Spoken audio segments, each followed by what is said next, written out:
Chargers. Touchdown, UCLA. With USC great and NFL stud, Frostee Rucker. The Trojans back in front. And LAFB founder Ryan Dyrud on the Believe Podcast Network and LAFBnetwork.com. This is your destination for Los Angeles football. What is up, LA?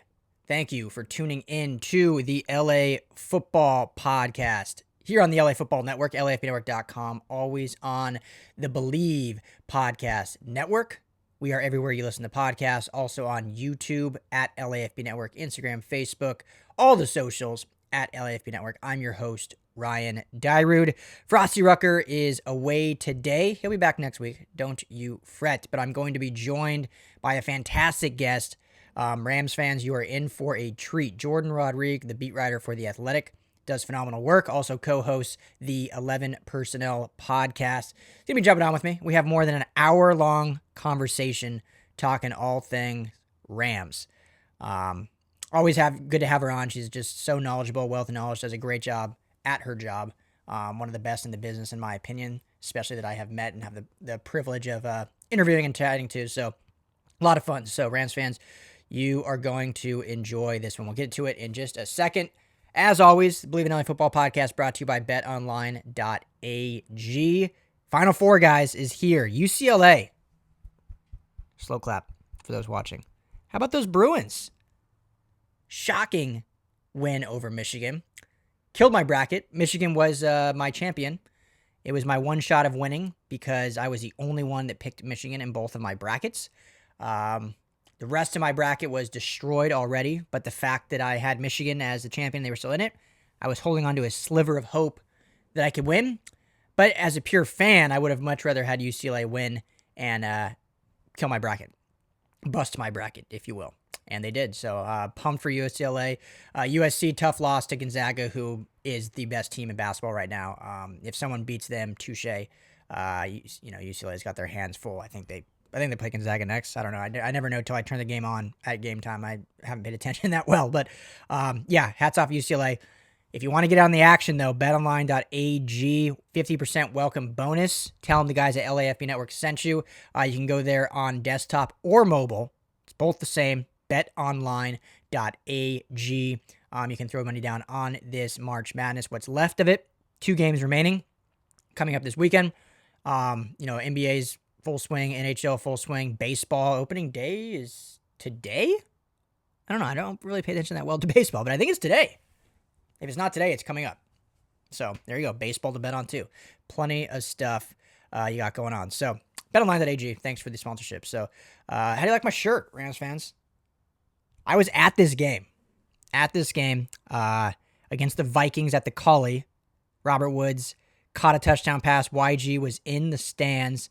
They had this iconic moment, jump, high five. So we wanted to capture that. So we created the shirt of that moment. My hand's in the way. You can head to LAFBnetwork.com/lockerroom to pick one up if you want. Use the promo code BobbyTrees. You get 20% off. There you go. Get yourself a nice shirt, some swag for the offseason. We got some more apparel coming.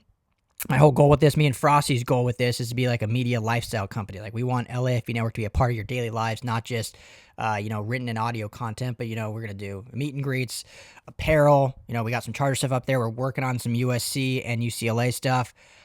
Just a cool place that you can be proud of. That's what we want the LAFB Network to be. So, speaking of cool places, cool companies, last sponsor I will mention before we get into the interview, Sunday Scaries. I don't know if you guys are into CBD or not.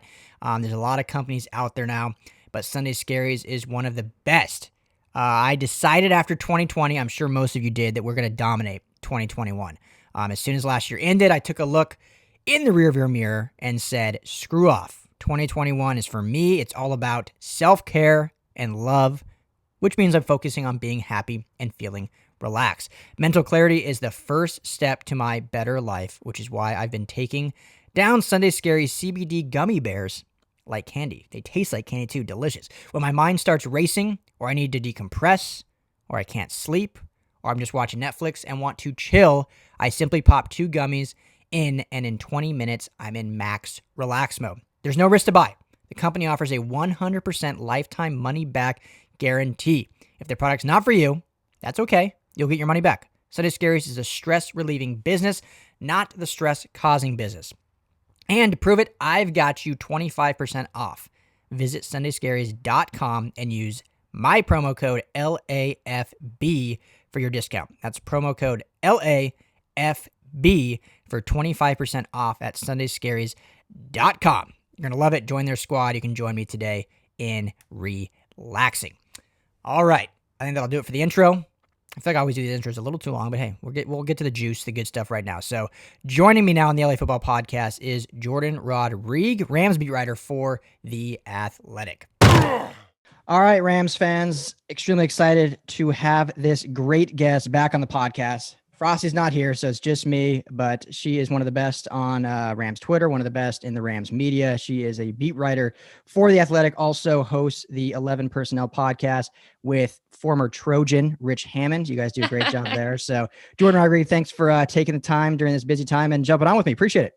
Thanks for having me. Yeah, a Sun Devil and a Trojan on the 11 Personnel podcast. So we've got the Pac-12 South represented at least, so that we're all good there. Yeah, absolutely. I know it's always fun with Frost when we have UCLA people on because we cover UCLA, but it's cringy for him when he's has to act all polite around Bruins. So I don't know if you feel the same way with Rich or not.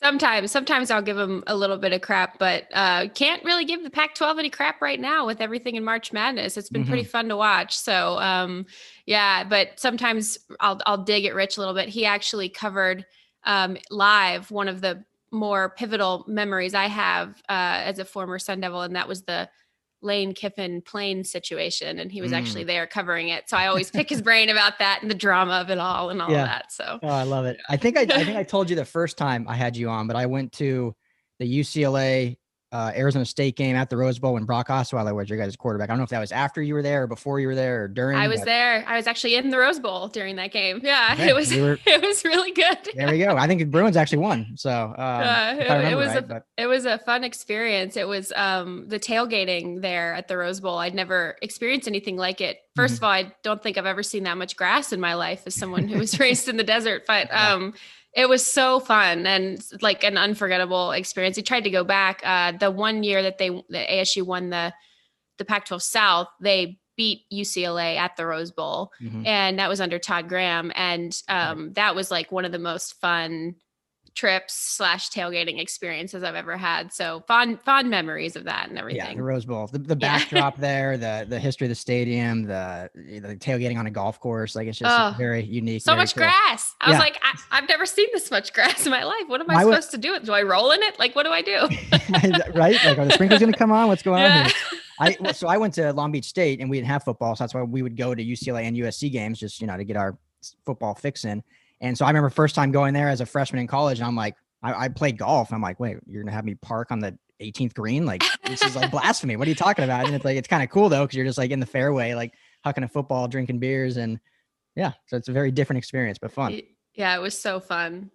Awesome. So, all right, well, let's get into some Rams talk. It's been, I wouldn't say it's been as wild of an offseason as it was last season before you got here, but it's had its moments, starting with that Stafford trade that I know, kind of set the world on fire right in the beginning there, or technically not even during the offseason yet. But let me ask this first. I was going to ask you anyway, but I'll give a shout out to LA Rams FC on Twitter who asked it as well.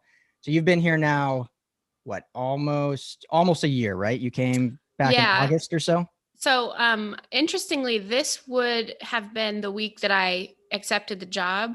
And then I finished covering the Panthers through the draft. I had some projects going there that I didn't want to just jump ship. And so then I came over officially, started covering the Rams the week after the draft. And then I was stuck in Charlotte because of a pandemic. Right. So I couldn't move. So I was covering and trying to get to know all of you guys from 3 time zones away. And everyone was so welcoming and so supportive.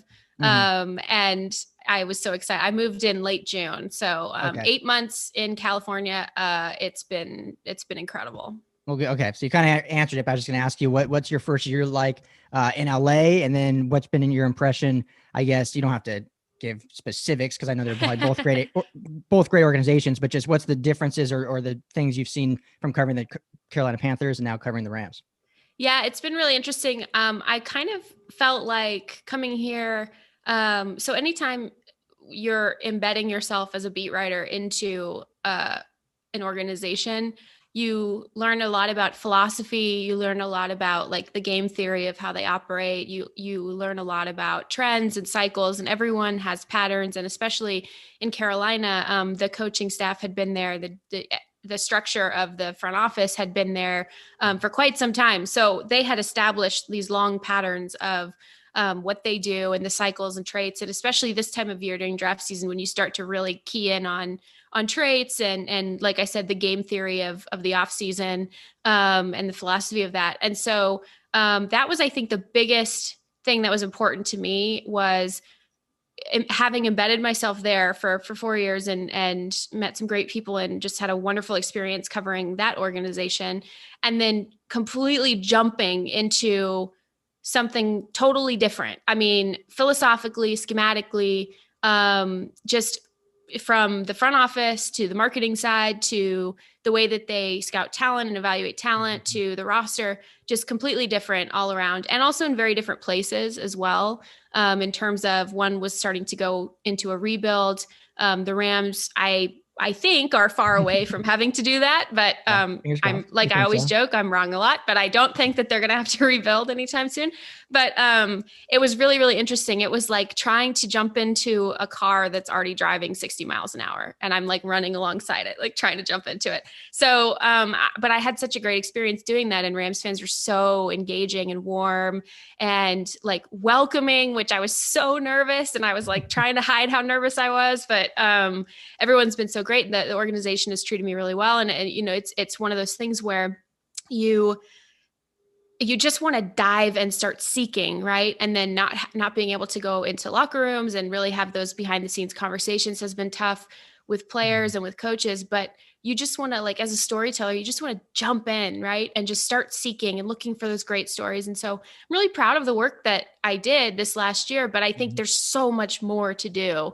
And so that's what I'm really excited about in this year moving forward is like, okay, I'm here. I've kind of started to put my roots down and everything. And so now I can sway a little bit better in the breeze, I think. Yeah. Well, I mean, you should be proud. You did a great job. I know you're like beloved by Rams fans. So you've become, well, I love them. They're like, I've moved, listen, like I moved 3,000 miles. I drove across the country solo with my dog in the front seat of my car. And 2 hours. We actually did it in 3 days. Like we just went nice. For it. Cause I was like, the only way to do this is to just go for it. Right. And I was so scared and so nervous. I moved to a place sight unseen because I couldn't fly out before and check it out in a pandemic. And I was so like alone, right? But Rams fans literally put their arms around me and were like, hey, we've got you, like, welcome. Yeah. And I will never forget that. It was so meaningful and so powerful to me to be so, welcomed and embraced into something completely new. And also like establishing like inside jokes and jokes along the learning curve that I inevitably would have to go through learning a new organization, having people reach out and be so kind and having people just be supportive. And like our subscribers have really blown up, and it's just like the comment sections that with all the inside jokes, it really makes me feel home. And I think that is so important because that's just, it was such a just monumental change that to have the fan base and the readers and the subscribers to The Athletic, like be so cool, like immediately. It was, that's why I do this job is like, my job is to share information that you guys want to hear, that the fan base wants to hear and not wants to hear. Sometimes you don't want to hear the things that I have to share, which is fine. But like, it's my job to communicate what's happening inside the organization and with the team and to, communicate these patterns and these philosophies and these schematic changes and all of these different things.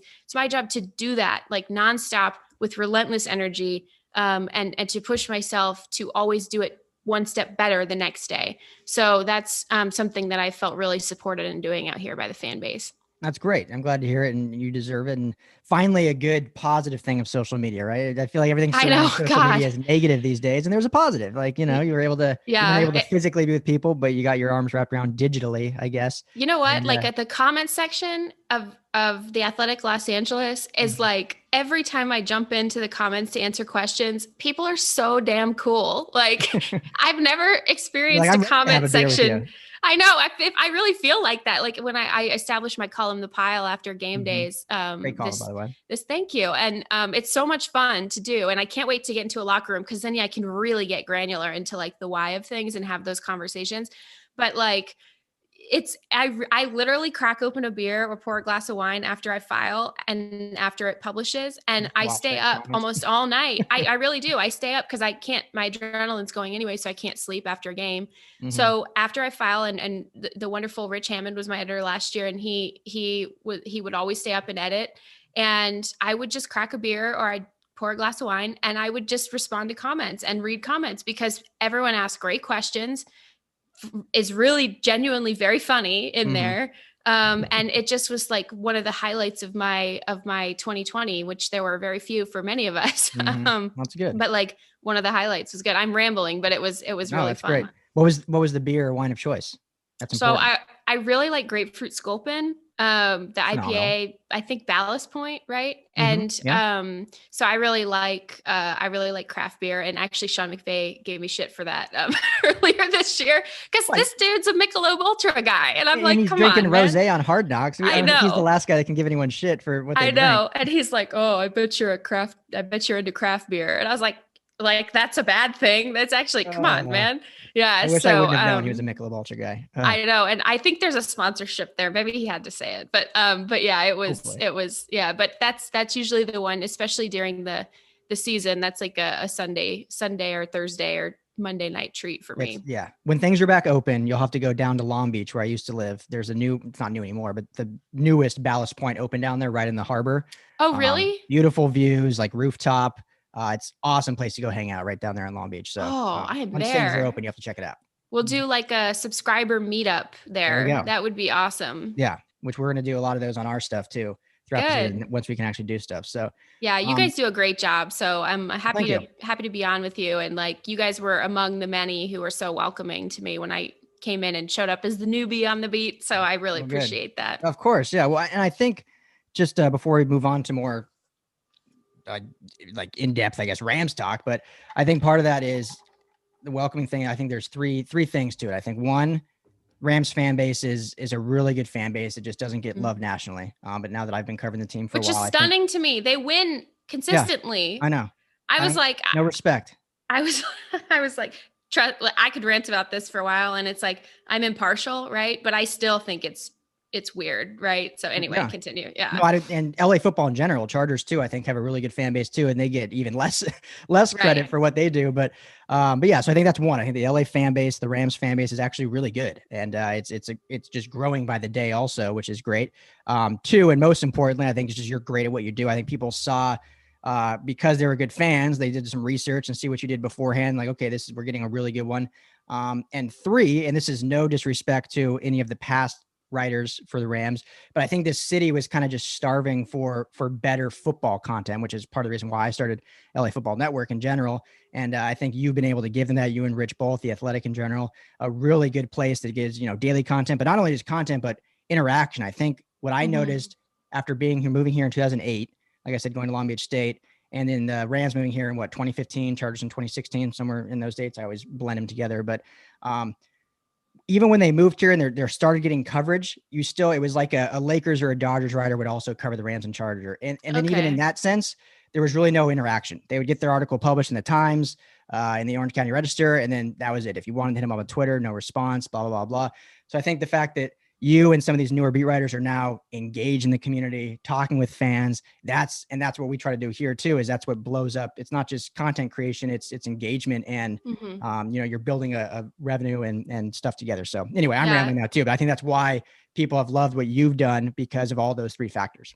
Well, and to your point, and we'll get to football, everyone who's with us right now. So we'll get to football, but we're like we're talking industry right now, which we could go on for hours, but like, I think one thing for me is like, that's so important to me is that fans that's a part of building trust. I think that great journalists and great sports reporters and great NFL writers, they have built that trust with the people who read them and follow their coverage.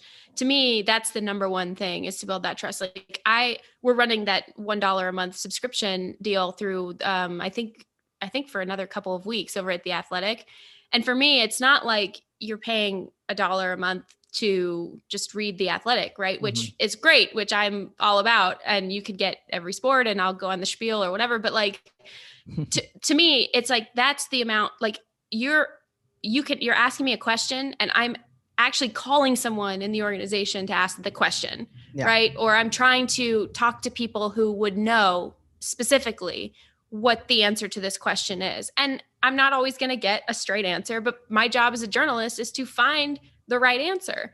And so that's the thing that I always think is, I'm like, it's not like you're paying just for like written work to me. It's also like, I am restlessly seeking knowledge always and relentlessly seeking knowledge always. For insider. And it's my job and my goal. And like, I have no life. So it's really my life to like really be the person who people can trust to try to find the answer to that question. It's not always like an easy, quick process, but constantly always just trying to find the answer to that question. So a lot of people have been so like, I keep gushing, but like supportive of that. And it's just been phenomenal experience. Have you, I don't know how much you've gone out during this time, but have you had anyone recognize you yet on the streets? Is that no? And I haven't gone out really. Okay. I'm like, and I probably like, I'm really low key. Like I would probably still like whenever like I'm a baseball cap. I know I'm not wearing it right now, but last time we did this, I was in my baseball cap and I'm like a baseball cap girl. And like, I really am super low key. So I don't think, and I like, don't think that anyone even would, like, why would anyone, I'm just a little writer. Well, I'm just a little writer, in my little corner of the internet and everything. So, but I really am excited about like fans coming to SoFi, for example, because I feel like there's such an opportunity for us to have subscriber meetups and to do like a live Q&A at SoFi. Like, I think there are so many opportunities in the future. So everyone be safe and hopefully we can all be together in this upcoming season. Exactly. Yeah. We're talking with a bunch of local bars too, of doing, meetups and stuff like that too. And so it'd be cool if you guys come along. Oh, I am there. A bar? Yeah, I'm there. Oh yeah. We got a few. I won't name drop them yet. Throw me a grapefruit sculpin or something local, man. I'm there. They're all local. So that's what we're trying to do, is all local, support LA local breweries. So. I love it. Sorry, Sean. No Michelob Ultra, no Miller. Sean McVay, you can come, but you can't drink your beer. You got to drink our beer. You can bring the rosé and do a corkage fee if you want. So a little thing of rosé and a little flask. Oh my God. I'll bring it for him. That'd be great. I'm sure he would love it. I wonder, did anyone ask him about that after the Hard Knocks? Because I feel like he was like, man, why did they film me with? It's like a running inside joke on the beat. Like, the Zoom calls, like they'll record, the Rams will record the Zoom calls while everything that happens after they stop recording is usually hilarious. Like that's when we'll like poke back and forth, like rib each other, or like he will, he'll like bring up like some joke about, he'll make a comment or something about a question that we asked, like in good fun, or like we'll do the same to him. And like, he had a back and forth with Gary Klein all year, which was so funny. And Gary's such a great sport, such a great dude. Like they would go back and forth. And the rosé thing got brought up quite a few times, as did his questionable choice in beer. Yeah. Yeah. As it should. Yeah. He just seems like a fun guy. So I haven't personally met him yet. Hopefully someday soon, but seems like a fun guy to interview. Pressure's on him this year. I'll tell you what. So yes. It's nice, I think, for him when he can take small moments of like being a human being instead of just being on all the time. Yeah. Oh, for sure. Because and especially this year with so much pressure being on him and him specifically, that I think that those small moments are things that as reporters you enjoy and as coaches you enjoy, because it's like, okay, yeah, we're all real people just living our lives and trying to do the best we can. Mm-hmm. Yeah. Well, let's get into that then now. So I'm sure you read it, and I'm sure you guys talk. Lindsey Terry wrote that piece in the ESPN about finally some information about what went down with phenomenal Goff. Piece. Great piece. Phenomenal piece. I remember I opened it and it was like 20-minute read. I'm like, what? Is this like a novel? Rocks. Yeah, she rocks. It was like, I texted her. I was like, hell yeah. That was it was such a thorough piece. It was awesome. Yeah, extremely good. And it was the first account we've had since all this went down. Have you guys talked to him at all about that since, or is that no communications happened since that article came out? Because I have to imagine there'd be some questions, follow-ups about the relationship with him and Jared. Yeah. Well, so here's kind of the timeline, right? So the trade happens in January, and I'm not sure if you recall, but like the night after the trade happens, we have this column that I wrote over The Athletic that dove into Sean McVay moving forward and feeling like Jared was not the right guy to come with him, and kind of went into some of their, as other reporters characterize it, like some of their quote unquote marital troubles, and slang for they just weren't, the relationship was deteriorating, which Lindsay ultimately illustrated in great detail in her article earlier this month. What month is it? No, last month. This is April now. We're in April. Okay. April Fool's Day now. Yeah. In March. Yeah. In March, she like really, really illustrated, like deep dive into that. And there was also in my column back in January, allusions to tension, in the locker room for some things about holding Jared accountable, and feeling like Sean was having to move and adjust forward, and the organization sort of backing Sean McVay because he's calling the shots at this point. He's running point. There's a team of people, including Les Snead and Kevin Demoff and Tony Pastores, that are running support for him, but he is the lead wolf dog in the sled dog pack. Like he's running point, right? So, and it kind of dug into how he pushed so hard and why he pushed so hard to make this happen once he found out that Stafford was available. Okay. So after that, it's a while before he has another media availability. So at that point, the trade happens, but it's not official. We're hanging out in Mexico, drinking Michelob Ultras. Right. So, but they're not tampering, right? Yeah. So, so none of that happens. No. And so they can't talk about it. So when we do get Sean again, unless again, we're following up and digging, trying to figure out a way to talk about it without actually talking about it. Like all this stuff is leaking out. And Jared, of course, as he should, like goes and gives his account to the LA Times and all of that. And then there's just this period of silence and this period of time where we are waiting for this thing to become official. Well, it becomes official. And then again, they hold their press conference. Les and Sean hold their press conference. So again, we follow up. Well, at that point, the answers, you're not getting, really actual answers. The one that was really illuminating that I covered in my piece, that Les Snead actually touched on, that I had covered in my column in January, was John Wolford providing a blueprint for what a very small piece of what this offense was going to look like and what this offense could do. And John Wolford further leaning Sean McVay toward the idea of a quarterback who could manipulate his pocket, who could work out of structure. The work ethic thing was really huge with John Wolford in terms of like being very McVay-esque in the times that they would show up to the facility and the times that they would leave the facility. And like, you heard all those quotes from Aaron Donald about how Aaron Donald was in on like the player's bye week, getting some treatment on his like whatever was ailing him at that time. And, seeing John Wolford carrying a sack of footballs out to the field, like on their break, things like that really pushed Sean more toward like wanting to make a change at quarterback, but mostly and most of all, wanting to have a quarterback who can freestyle at the end of a play if it breaks down, who can manipulate coverages, who is not, I wouldn't say like mobile in the sense that we've come to know as quarterbacks being mobile, but can move his pocket around, can reset launch angles and launch points, can extend plays with his legs. Importantly, when he is throwing those explosive air yards passes that I know we talked about in such great detail last season, when he is throwing those passes and the defenses are backing up, Matthew Stafford is going to take those gimme yards that are in front of him because there's a coverage gap at that point, just like picking up an extra 50 yards or so a game, like that can't hurt. Right. Yeah, it's not a bad and thing. So yeah, not terrible. Yeah. All of these things that like you saw in flashes with John Wolford, like I'm not going to crown John Wolford as like the next coming. Right. But like many have, and that's fine. He's like, he's fun to watch and everything, absolutely. but like this, they needed to take that sort of like 1.0 and bring in the 6.0, right? So that's kind of what they decided to do. And that was a huge push and a huge emphasis. And I think Lindsay did a great job of getting people to talk to her about,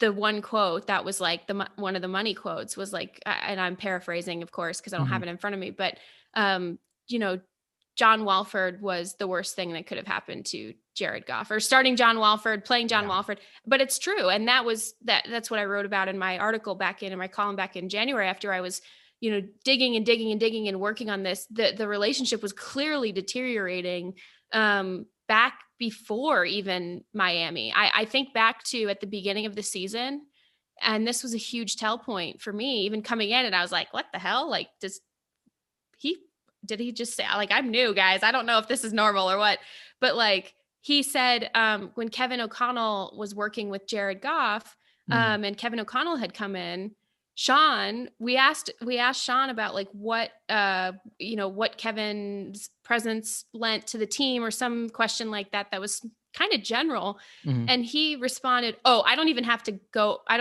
be a part of the quarterbacks. Like, I don't even have to communicate with the quarterback at all.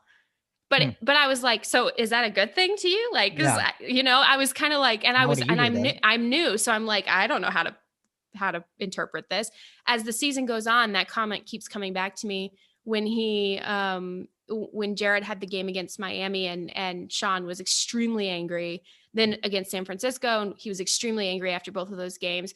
Sean McVay like started getting migraines during games. He would tell us in post game that he had like a splitting migraine. He would start like the tension and the stress, right? And probably some dehydration involved as well. But like the tension and the stress, you could really tell it was moving towards something, and the public criticism. And, I felt like, if they couldn't get a quarterback in, and this was not sustainable either way. Like I really, people in the organization who talked to me about this back when I wrote my column in January, was like, if they were going to have a competition at quarterback, he was not going to have any qualms about playing John over Jared. Like, as egregious as that sounds for them to have a number one pick. And it's like, you want good things for Jared, right? He's a nice guy. I think he's got potential still. I think he, in the right system, is going to do very well, especially in a heavy running predicated system like he's going to get. Yeah. And they got to get him some weapons, obviously, and all of that. But like, he's got a big arm, and he's durable and all of these things. And so I think that it just was one of those things where it was like, it's time to break, you just, for everyone's mental health and emotional health and their career and their future, like, it's just time that you guys go your separate ways. And so bringing Stafford in obviously was like one of the best case scenarios for them. I'm certain, the second they found out that he was available, Sean was just all in on that direction. And that's one thing that's interesting, by the way. You asked me about differences between organizations and everything. Like, it's really hard as an NFL franchise to pivot as a monolith. Like, that it is a massive decision. And it's like spinning the Titanic around. Like, if it's crazy, because to decide to pivot and then to go that quickly toward the pivot. And like I said, the situation with Jared and Sean was escalating over the last 2 years. So that wasn't necessarily the pivot, the quick, or like that wasn't necessarily a quick decision. The identification and like pursuit of Matthew Stafford, that was the really quick pivot. And they just threw everything in and were like, all right, this is our direction now. And that just doesn't really happen with franchises very much. No. Like, it's just so, that's been so interesting for me to cover, is like how you as an organization decide we're going in this direction and we're like a boulder rolling down the hill. And all of a sudden someone pulls like those levers on the train tracks and you're flipped and you're going the other direction all of a sudden. It's crazy to me. Yeah. And that's what makes them so fun. There's something that not. Yeah. I'm like, all right, I'm hanging on for dear life. Like, let's go. We all are.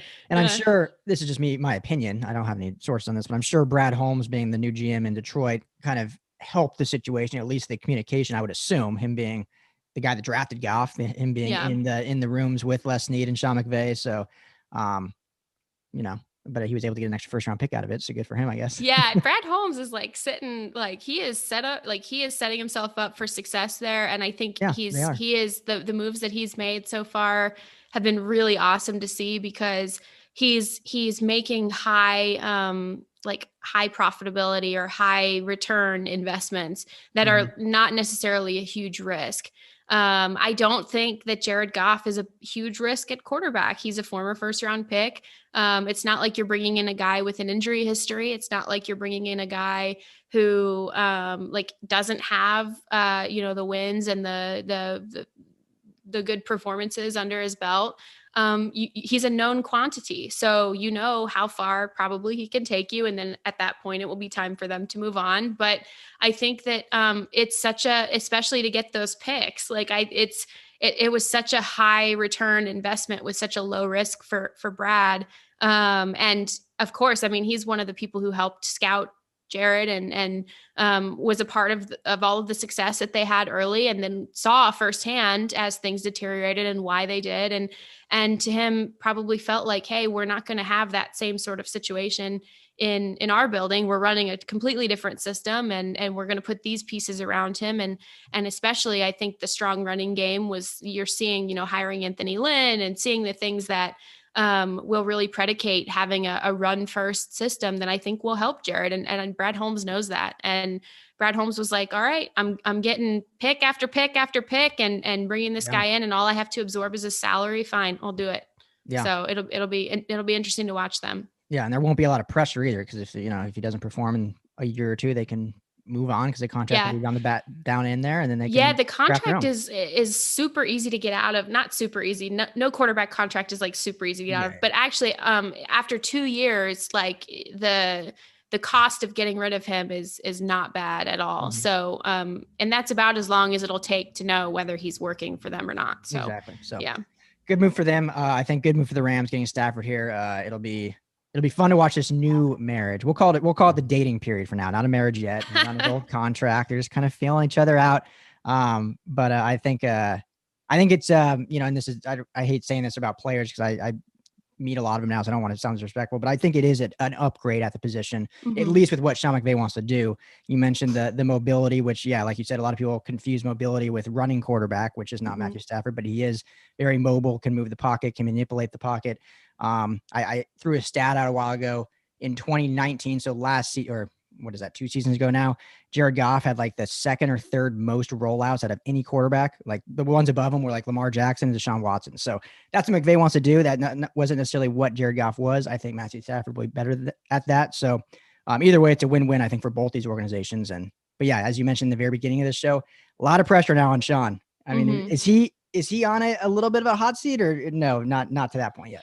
I don't think it's a hot seat necessarily. The thing about this organization that has really been striking me, watching the decisions that they've made the last year or so, and then kind of diving back into what they've done in the past, is like it seems like they're allowed to fail together.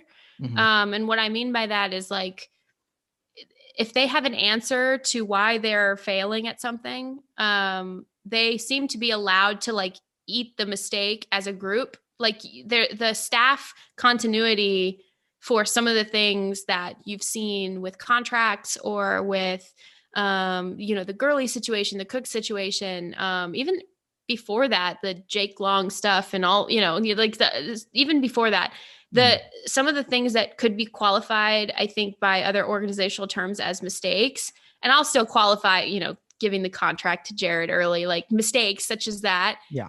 It seems to me that they're actually allowed to fail together as long as they have a solution that they believe will win. And part of that is having Sean McVay as your head coach, because you believe you can win 10 games a year with him on average, if not more. And so at that point, you're thinking, okay, well, we know we have this as our floor. Essentially, we still have a guy who we believe can take us there if we need to, if we are failing in other aspects.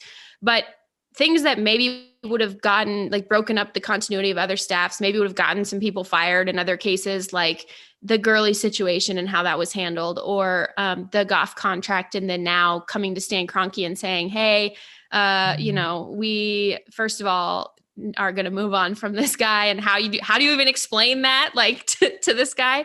Yeah. But they're doing it together as a staff. And that to me is really interesting because like people don't stay intact in that way. And so to me, that's why I could say that Sean's on a hot seat. And I think in terms of the hot seat, like the pressure is on him and the headlights are focused on him because he was the one who spearheaded this effort. Right. But at the same time, I don't necessarily think that a bad season with Stafford means that he's losing his job in the same way that other coaches around the league would have that sort of what's the word I'm looking for? They would have that sort of like threat looming over them, you know, and other organizations. I don't think that's necessarily a threat for Sean. I think that it would crush him more than losing his job if he doesn't get to a Super Bowl sometime in the next 2 years with Matthew Stafford. I think that would be more dispiriting to him than even the Rams coming to him and saying, "Hey, your plan didn't work. We're going to move on," which I don't think will happen. Yeah. I think he's got like maybe the most job security.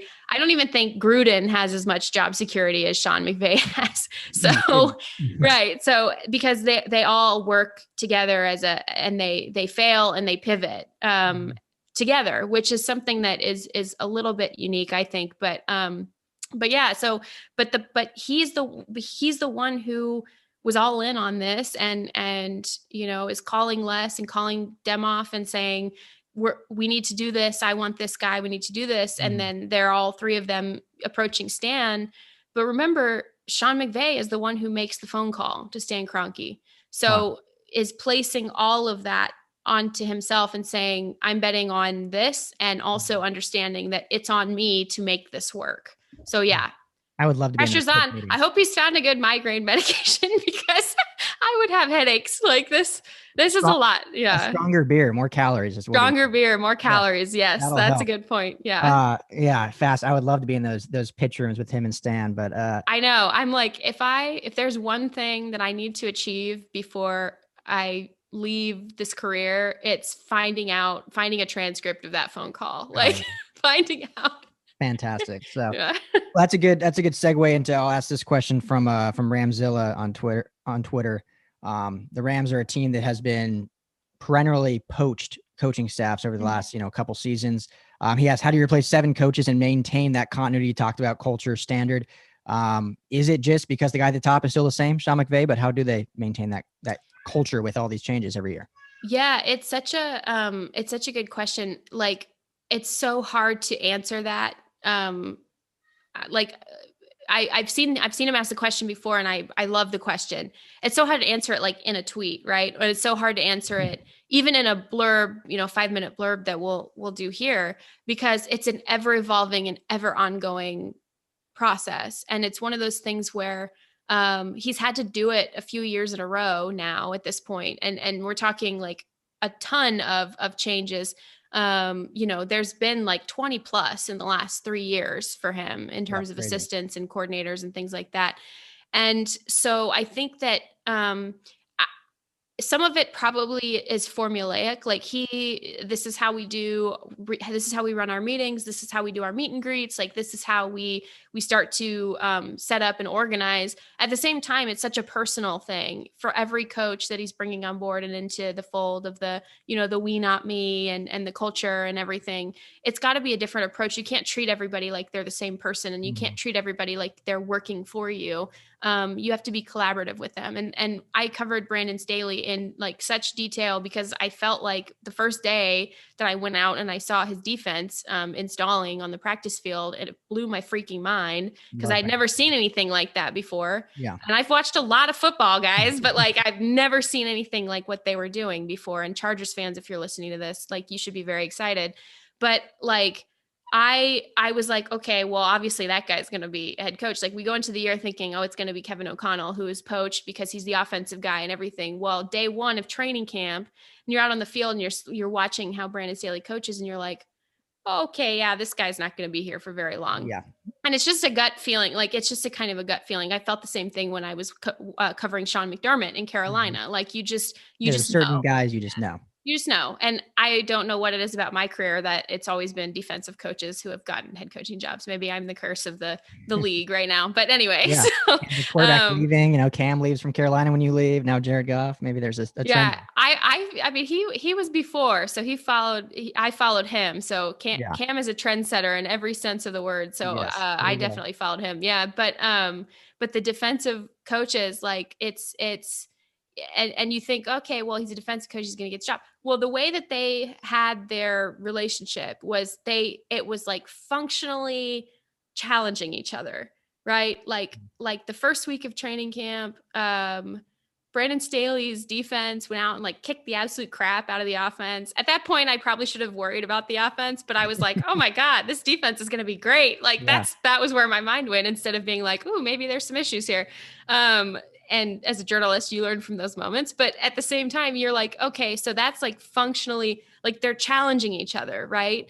And it's encouraged to have that sort of, and conflict's not even the right word, but challenging in that way, and like wanting to bring in dissenting voices and wanting to bring in people who disagree with you. So I think that that's part of the collaboration, to me. And I also think that that's such a huge part of culture building, is making people feel important and making people feel like they matter. And when I dig into draft coverage with Snead and with a couple of his people in the personnel office, and it's like he doesn't even share his opinion about prospects until the very, very end, like the week of the draft. That's when he shares, because he doesn't want the people around him to feel like they can't have an opinion, or that they need to try to impress him with their opinion. And then they maybe don't share everything that they're thinking or ask the questions that they're thinking, because maybe they think that they're just going to try to impress the GM, or they don't want to disagree with the GM.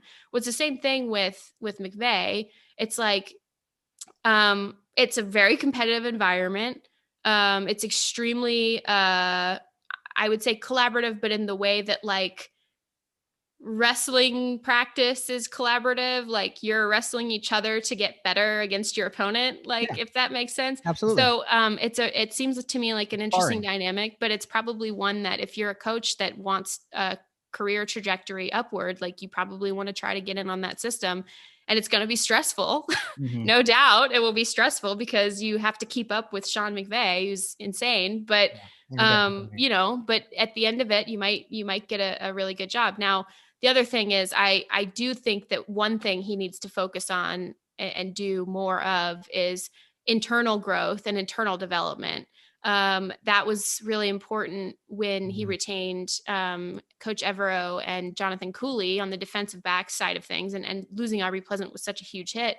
At a certain point, Aubrey Pleasant just knew he wasn't getting promoted internally, because that's not how Sean has hired his coordinators. He's always gone external for that.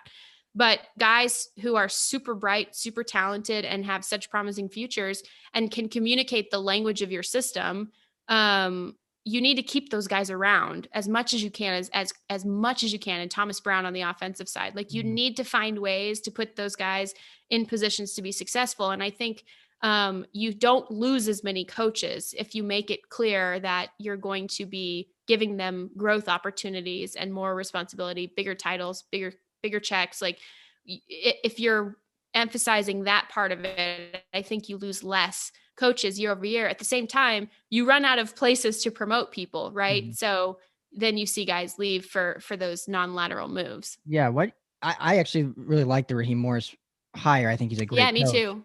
But I thought it was like a slam dunk. It was either going to be Eric Henderson, Joe Barry, Aubrey Pleasant. I thought that was just a given. They would be the next man up. Is that, in your opinion, why is that Sean likes to go outside the organization to bring coordinators in instead of promote within it? I mean, maybe it's just his opinion. Maybe he just saw Raheem Morris available and said, no, that's just a slam dunk. I don't know. Yeah, I think every situation kind of exists in a vacuum. Like with Wade, he needed a veteran presence to like guide him, who was also going to run a badass defense. Like it was a win-win to bring Wade in. Totally. Then Sean gets beat by the Vic Fangio system defense. And then he gets beat by like 6-1 concepts that move your boxes around and all of these different things that they're doing things differently than other defenses across the league. And he really gets beat by the Vic Fangio defense. So he goes out and he finds a guy who runs Vic Fangio's defense, except with these crazy wrinkles in the secondary that like, again, like Chargers fans are going to be super stoked on this, but I'm like, so happy they hired him. like he goes out and finds the guy who can not only teach him that system and he can practice against it and beat it. This guy being Brandon Staley. But then also he can communicate the language because more teams are going to be running this system now because it stops passing concepts, and the league is turning into a passing league, and more people are running 11 personnel than ever before. It's like, 28 out of 32 teams are in 11 personnel, like 40 to 70% of the time. And that's a lot. Like, you need to have those types of concepts that Brandon Staley runs with this defense and proven to shut it down. So Sean's like, all right, I want to get on that trend before it's really a trend. And I want that guy to teach me how to run this defense so that I can then, if and when he gets a job somewhere else, recognizing that Brandon Starr was rising in that regard, I can now run it in-house with my guys. And then with Raheem, I think a lot of it is like Sean, I think, recognizes that there is a need for him to push his offense past where it is right now. And you can't do that if you're learning someone else's defense. Like, you can be a superhuman coach, but you still are dividing some of your time that could be devoted toward what you're doing on offense. You're still dividing it to learning and processing and being in those defensive meetings and talking through a defensive system. And like, Staley had a ton of autonomy, but Sean still wanted to understand that defense and wanted to know what was going on with Raheem, that long-time trust and that long-time relationship, and Raheem having the head coaching experience, which I think is a fantastic thing to have as a coordinator. Yeah. And then also such a insanely great ability as a teacher that Raheem has. I think Sean kind of feels like, all right, you go do that. I'm going to figure out how I can make my offense better and like running on all cylinders again. And I don't have to worry about you because I've known you for 15 years and I know how you're going to run your meetings and all of that. So I don't even have to, I'll pop my head in, but I don't have to. And then you keep around like Evero and Henderson and guys like Jonathan Cooley, who played in Fangio Staley system back at John Carroll. So now you can communicate the language. You have people who can still try to blend and combine. So you're not running something completely new for a third straight year. But how it all comes together is going to be interesting, I think. It'll be fun. Yeah. I'm excited to watch both training camps because you got Staley now running it from the head over with the Chargers. Yeah. And then I might sneak over to Chargers one day, man. Like, that's just to have that feeling of like seeing it for the first time again. Yeah. Like, I hope fans can come to training camp because that feeling of seeing, if you love football, that feeling of seeing, like, go stand back by where the secondary is working. Cause like the way that they rotate in and like the way that it was one of the coolest experiences. Like, I got to cover Luke Kuechly and Cam Newton and Aaron Donald and like all of this stuff, but that still in a vacuum, like that little 10-minute window where I was able to stand back and watch the secondary work when they were installing was like one of the coolest experiences I've ever had in my career. And it was like, just because you're seeing something like awesome for the first time. Oh, absolutely. It doesn't hurt that they had Jalen Ramsey and Darius Williams and but it was cool. Yeah, that helps. Yeah. So, I remember saying back in week 11, once it was kind of a foregone conclusion, Anthony Lynn would be not retained by the Chargers. And I said kind of every week, Brandon Staley will be the next coach of the Chargers, should be the next coach of the Chargers. And a lot of Rams fans were like getting like, what? No. And I'm like, look, I hate to say it, but Staley will be hired elsewhere. I don't want it to happen, but he will be. I'd rather him stay in LA and be with the Chargers than go somewhere across the country where I can't cover him anymore because that's how fun of a coach he is to cover. So, yeah.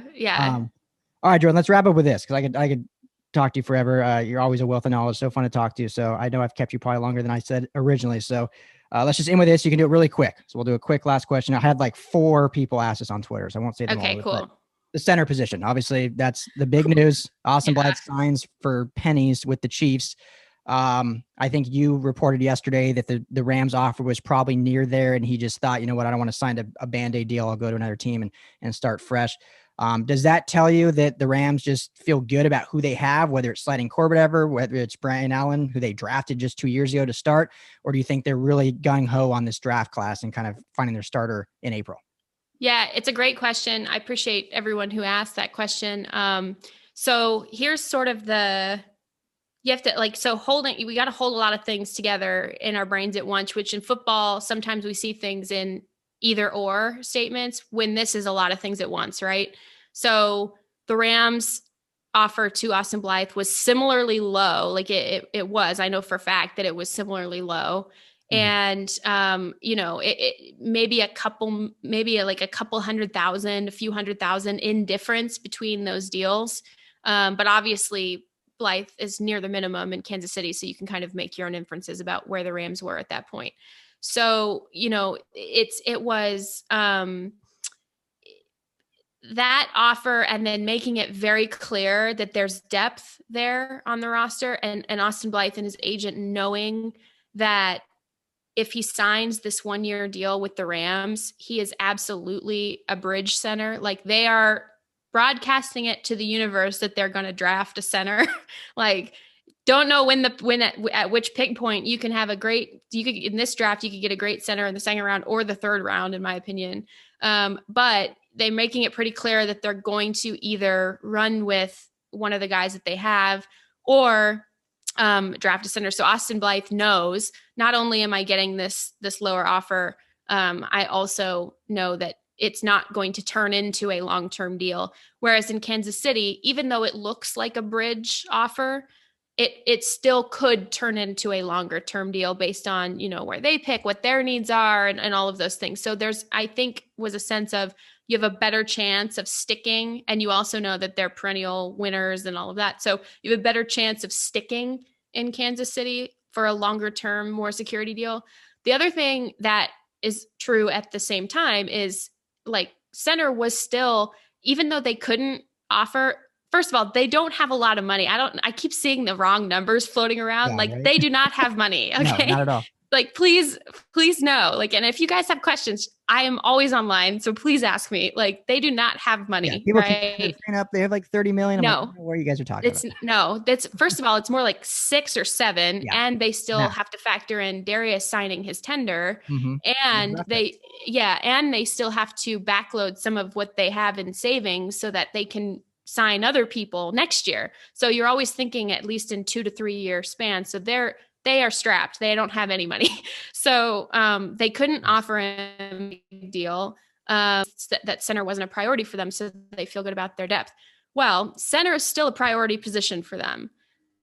The problem is they knew that they were going to either get Austin Blythe back, which was their plan A, and what they wanted to do, because it would make it easier to sort of segue into a new regime at center.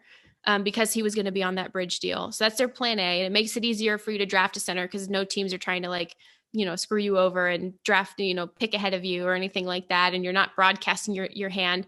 And then you also are operating with a known entity and a player who's proven in your system. Now, I'm not saying he's the answer and the best, the greatest center and God's gift to the center position. He's a great guy, but I'm not saying that he was going to save their offensive line or anything like that. However, he is a proven entity in their system. And so that's why that becomes plan A. Well, you can't have plan A because he chooses to go elsewhere. That's another thing that I think people forget. A player who's a free agent can choose to go elsewhere. It doesn't matter that the Rams offer was maybe a couple 100,000, a few 100,000 over what Kansas City was offering. Still super low, but he can choose to go elsewhere, right? So it's a combination to me of price and him choosing to go elsewhere because he knows he doesn't have a long-term future in Los Angeles. Well, that doesn't make the center position any less of a priority for the Rams. Just now they're facing their plan B, plan C. Plan B being maybe we draft a guy, maybe we have a plug and play guy on our roster, but those are still unproven entities. In my column over The Athletic, it explores just because they couldn't re-sign Austin didn't make re-signing him or a veteran or having a proven entity at center less of a priority for them. It just means that they have to now pivot to plan B, plan C. And so they've got Brian Allen, who's an unknown because they still don't know how he's returned from the injury, and coaches cannot have any interaction with players right now. So that's the CBA rules. So they do not know how he returned from that injury, right? Or how he is returning from that injury. They also do not know how Coleman Shelton will will line up at that position because he's never started a game for them. He's got potential. Sure. I think he's got potential. They've also got Austin Corbett, who they decided that Austin Blythe was a better option for them at center than Austin Corbett. So that should kind of tell you about where he would rank in the hierarchy of this plan. Mm-hmm. And so I think that you have to hold a lot of things in your mind at once and know that, like, okay, yes, they were probably always going to draft a center. It's not great to broadcast it and telegraph it this much. And as a team, you never want to leave free agency without your needs filled. You don't want to enter the draft drafting for need at any position.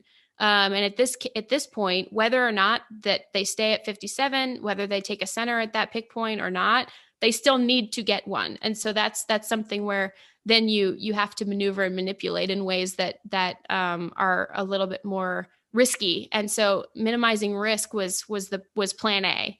And especially doing so, one thing that drives me nuts is people saying that you have Matthew Stafford as a veteran quarterback, so you don't need a good center because he can call all of your coverages and check. Okay, what do you think a center does?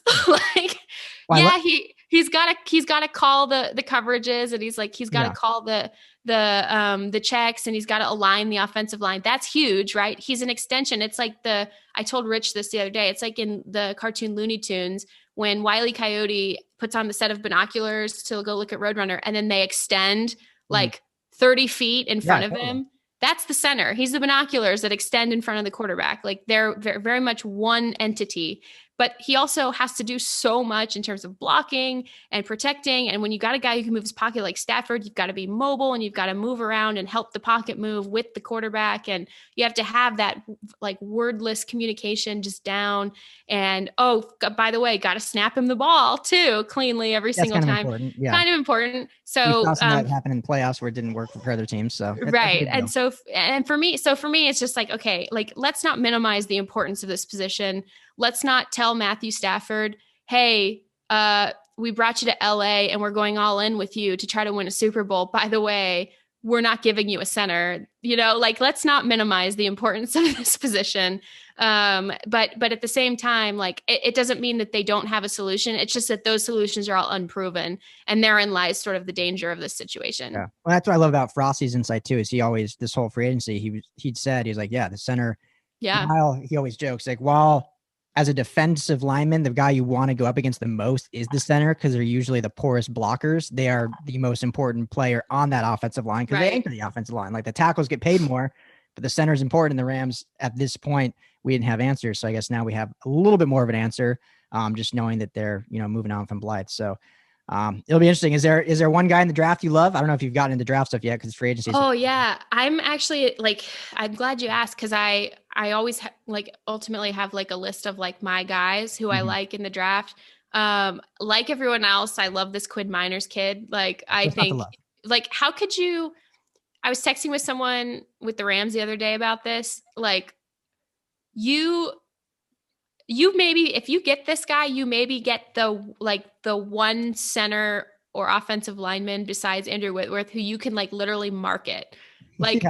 Here's my plan. You give fake bellies to fans. Love it. That you could wear outside your shirt, and you put the Rams logo on the front. If you draft Quinn Miners, and you have a whole group dedicated to Quinn Miners, cult hero, in your fan supporter section. I love it. You can market this guy. Anyway, I love this kid. Literally a section in SoFi called Miners midsection. Oh my gosh, that's so good. They used to have the watermelon heads. Now they have the Miners midsection. Copyright it so that nobody take it from Ryan. Copyright this idea.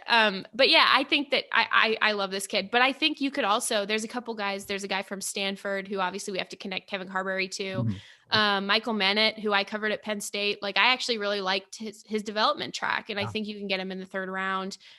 He's not all the way there, but I think you can develop into a good player. So I like those guys. I'm not convinced that they're going to go center at 57. I like the idea of them trading back, but I also embrace chaos. So I think that's fine. But I think back is a sneak move. Yeah, and clearly Les Snead embraces chaos as well. Yeah.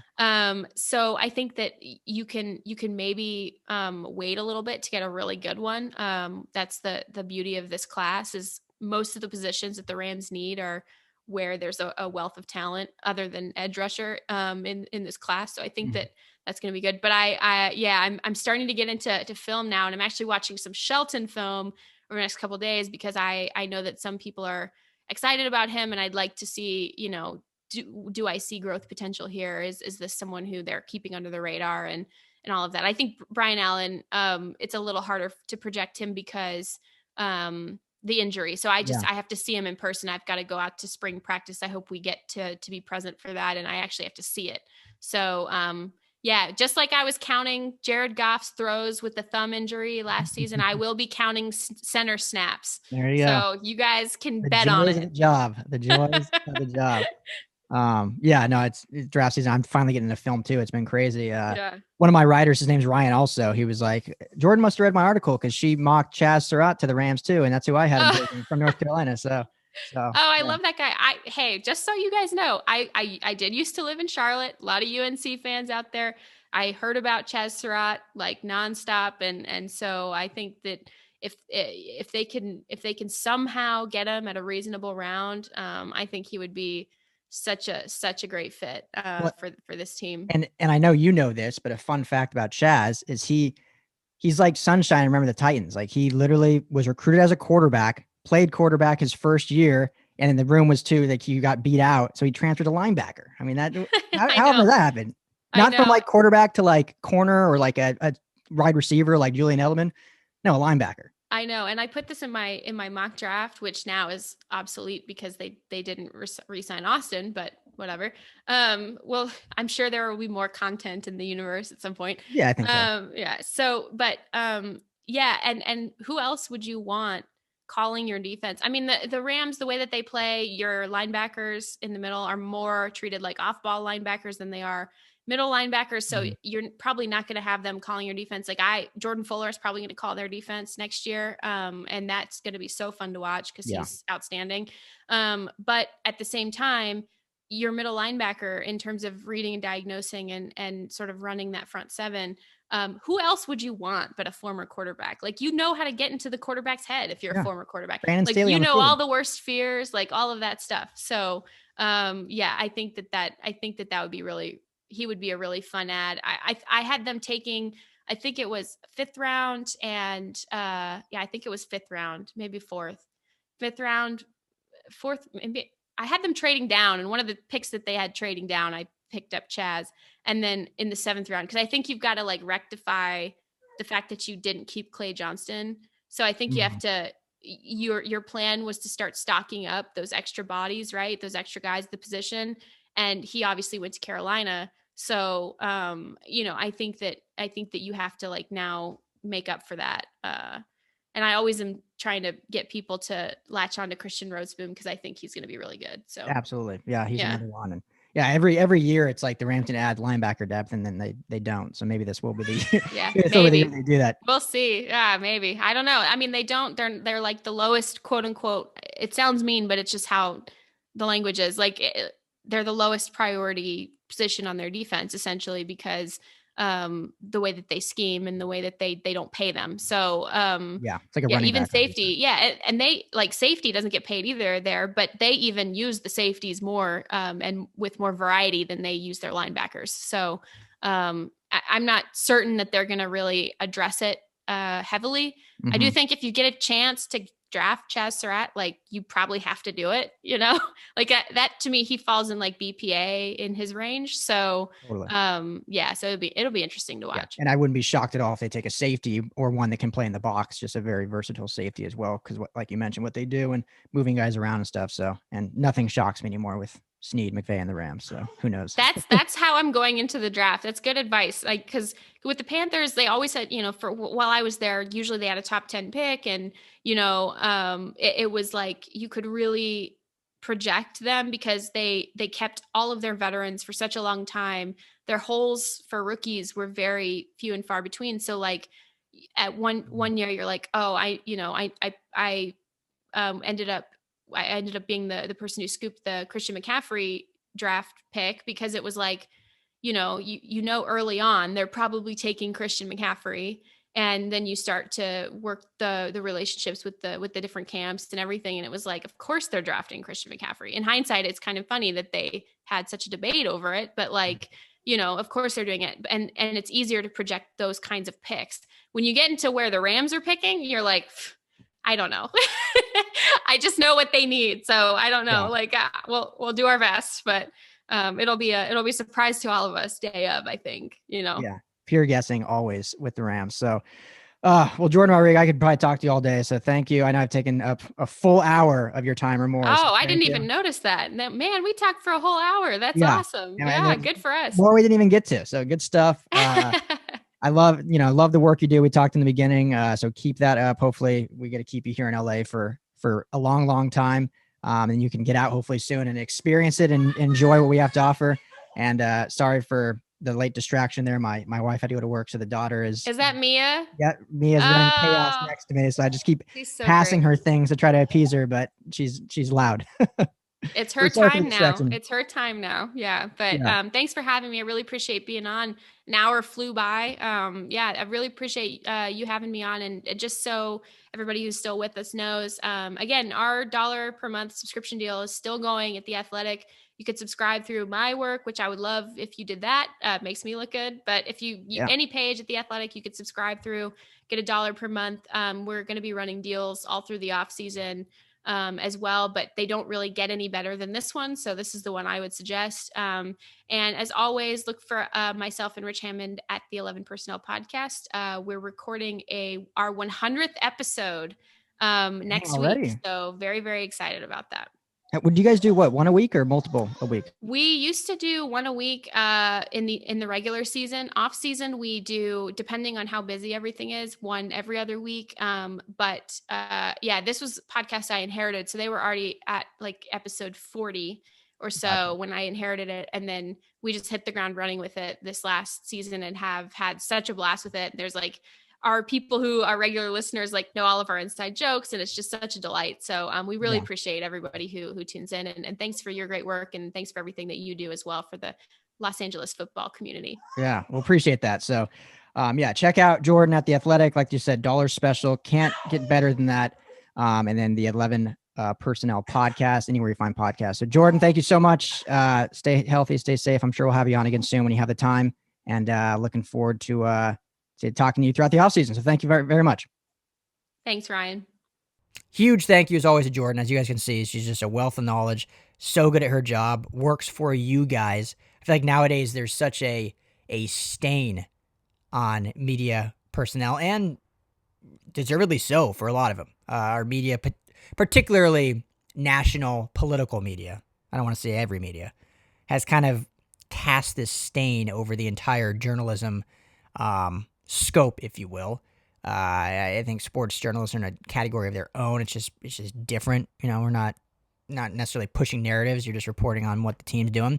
But all that being said, Jourdan Rodrigue is one of the best in the business, works for you. She mentioned in there how she has people literally ask her questions, and then she is on the phones with the Rams trying to find answers. So works for you. She's great. So thank you to her for jumping on with me.